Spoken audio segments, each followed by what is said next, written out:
Okay, so just a couple of hours after I make my Twilight video talking about how he's going to the San Francisco Shock, the Hangzhou Spark decide, let's make ATP suffer a little bit more tonight and have him work around the clock by announcing the Architect is officially on our team. No surprise there to see this happen, as we've already heard the rumors about this, and it was basically all but confirmed already, but it's still pretty wild to think about. I mean, after all, this is a great move for the Hangzhou Spark. It helps improve that DPS line tremendously, and it's going to provide a lot more consistency that they were lacking. This Spark team was pretty well-rounded overall, but it felt like they were one piece away from actually being scary, and I think Architect may be that piece that'll help them get to that level now. Guys like Bazzi and Adora did have their moments here and there, but it always came in flashes, it felt like. There was nothing consistent there going on for them, but Architect can potentially help solve that problem, as the man is a god. Having Bazzi retire and replacing him with Architect is such a great upgrade, and I think all Spark fans should be super pumped about this. He's going to help fill in a lot of holes, as in my opinion he is one of the most versatile players we have in the game. He's most famously known for his Widowmaker, his Genji, and his Pharah, but it really does feel like there is no hero that isn't within this guy's reach. He's so good at everything he touches, like Tracer, McCree, Reaper,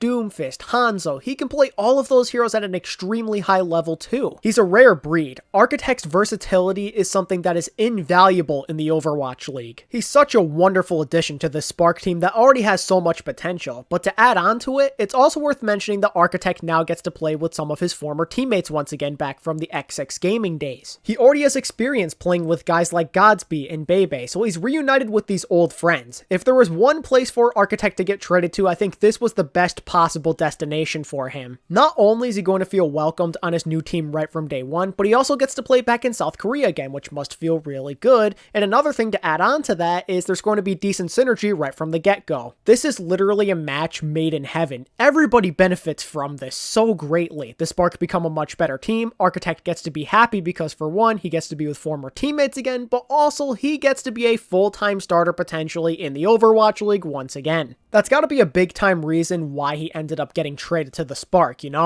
Architect was probably sick and tired of having to be on the bench because he is a quality superstar level flex DPS starter for the Overwatch League. He doesn't deserve to be on the bench part-time. And I mean, that's the thing, right? There's so much competition you have to be dealing with, especially at the DPS position. I mean, for crying out loud, Rascal is going to be competing for playtime with you, and they have very similar hero pools. They specialize in a lot of the same things. And while it is true that you can play both of them in certain scenarios, there's other situations where you desperately need somebody like Striker or Ansan in the game. While it is really sad to see this breakup happen, I think Architect knows that this was probably for the best at the end of the day, because now he gets more playtime and so does Rascal. It's a win-win situation and both of them will be happier as a result. Now transitioning over to the side of the San Francisco Shock and as to why they would want to make this trade, obviously there's the reason of giving Architect the opportunity to play more, kind of like with Nevix, but you also have to think about it from the money point of view. They probably were able to get a decent amount of money out of the Spark because Architect is such a talented player, so he's going to be worth a hefty price. And with the Shock having to pay so many high-level players a good amount of money, they needed to try and make some room, so they can continue to pay those guys and not have to worry about trading somebody else later down the line too. Sometimes that's the price you gotta pay if you want a lot of superstars on your team. You have to make sacrifices even if they are pretty big ones. Now, is this going to completely destroy the Shock's hopes and dreams? No, of course not. They're loaded everywhere in reality, but at the same time,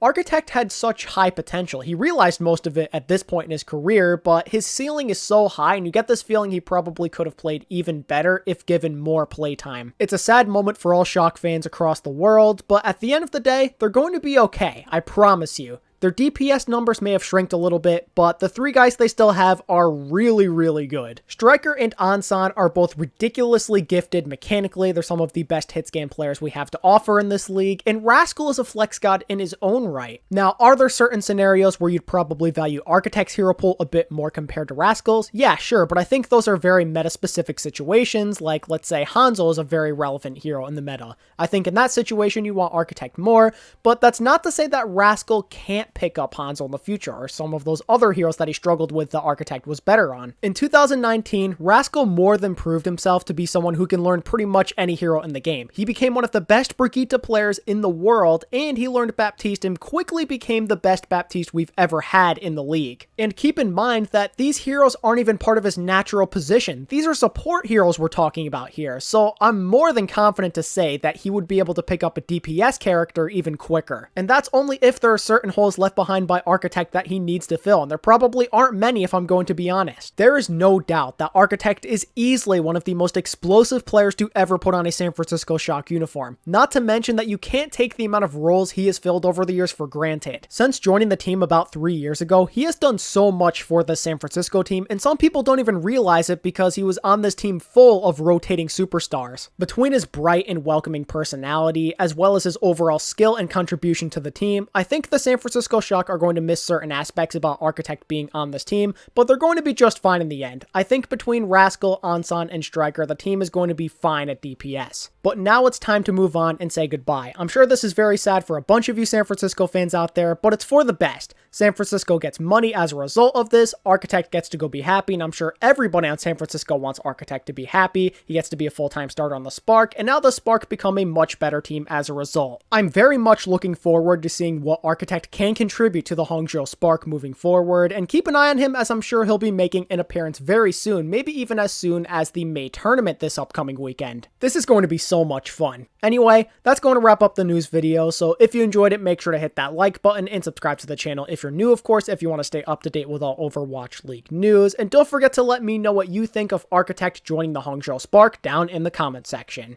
And as always, thanks so much for watching today's video, I really do appreciate it, and until next time, this is ATP, signing out. Peace.